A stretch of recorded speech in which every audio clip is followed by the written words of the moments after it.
Assalamualaikum warahmatullahi wabarakatuh. Selamat pagi.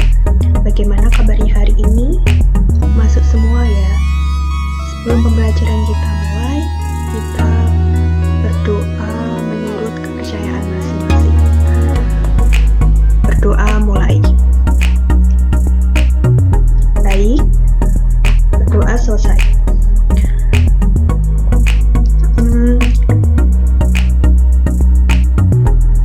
Hari ini kita akan membahas tentang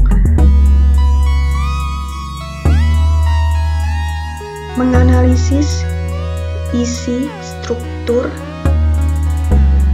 dan kebahasaan dalam ceramah.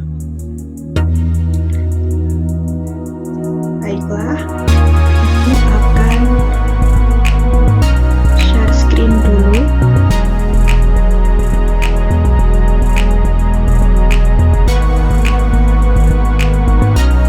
Sudah kelihatan semua ya.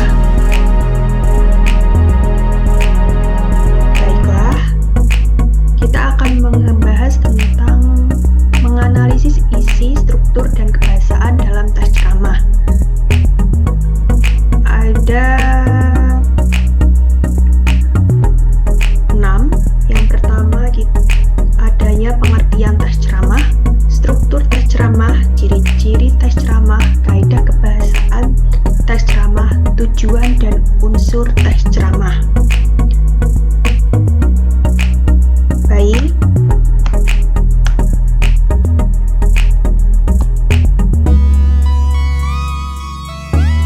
Yang pertama, pengertian teks ceramah.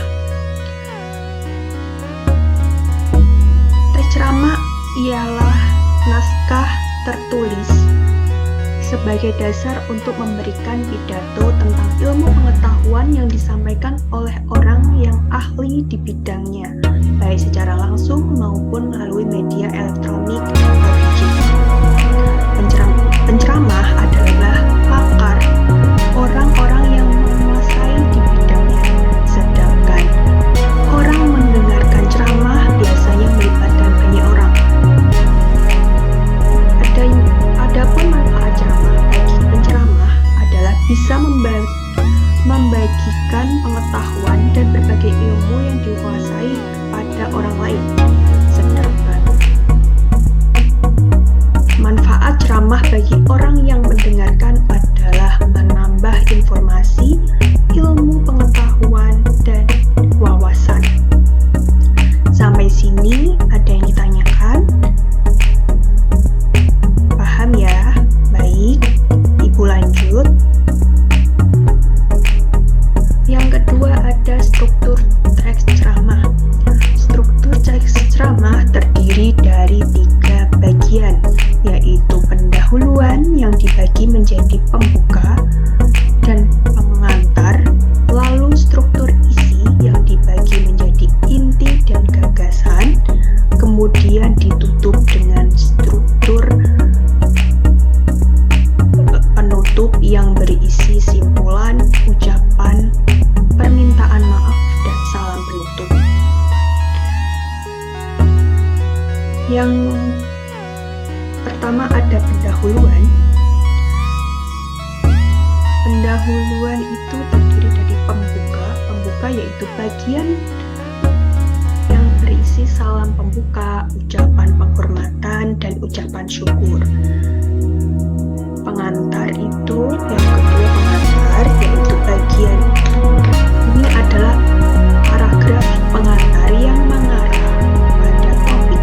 Biasanya pengantar berasal dari informasi atau berita yang faktual yang masih terkait dengan topik ceramah. Yang kedua ada isi ceramah. Adanya inti, gagasan. Yang pertama, arti dari inti yaitu berisi paparan dari penceramah, pandangan umum, ilustrasi dari materi yang disampaikan. Yang kedua ada gagasan, yaitu berisi ide besar yang ingin disampaikan kepada pendengar. Ceramah yang baik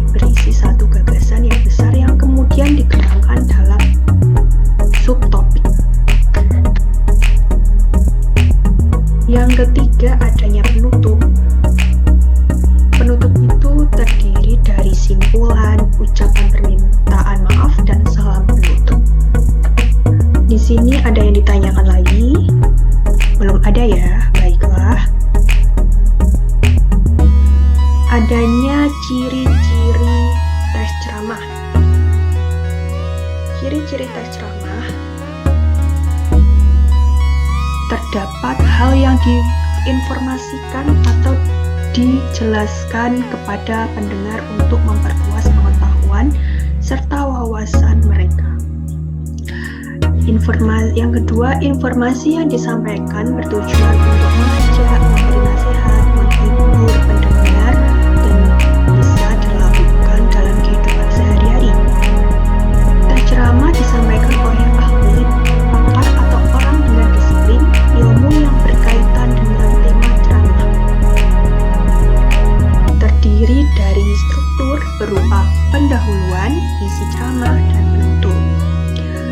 Isi teks disesuaikan dengan tema ceramahnya atau acara yang sedang dibawakan atau diselenggarakan.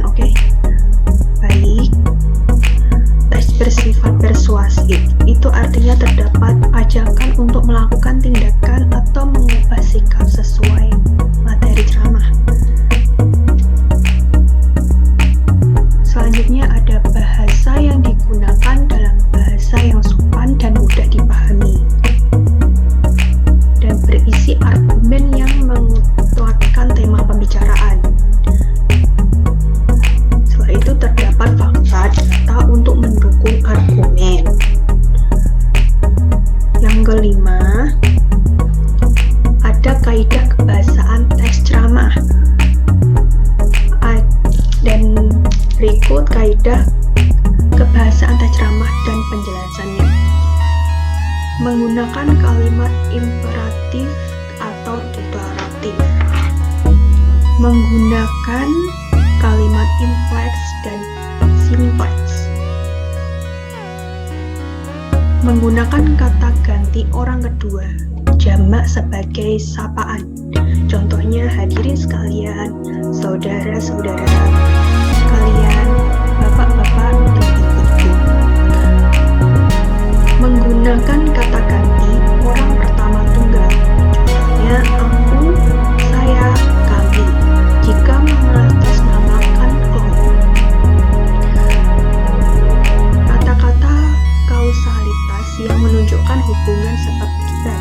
Contohnya akibatnya, maka dari itu, dengan demikian, oleh karena itu, karena, dan sebab.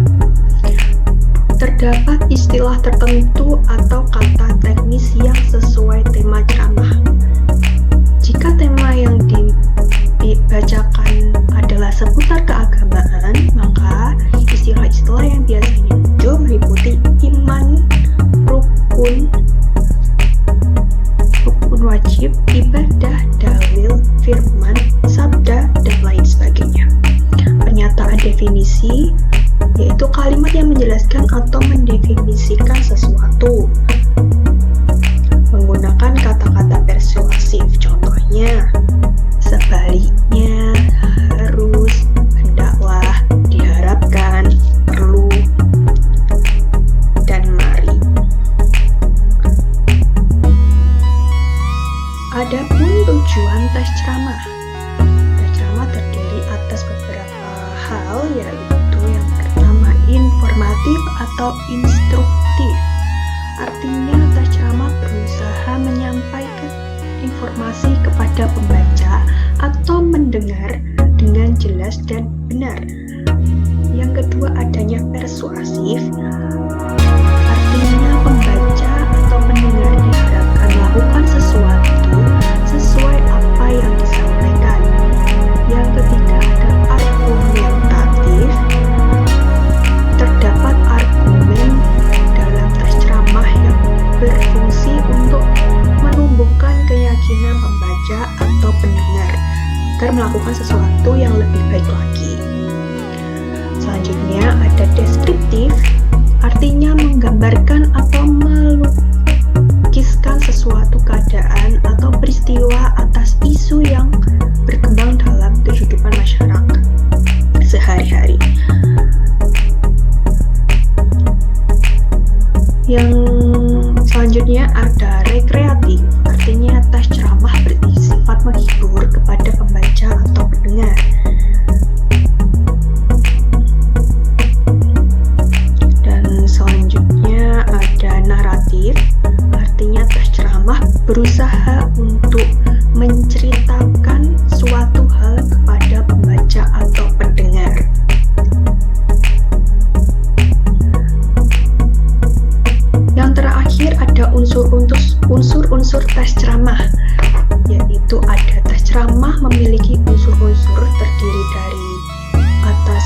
penceramah, pendengar atau pembaca, materi dan metode ceramah.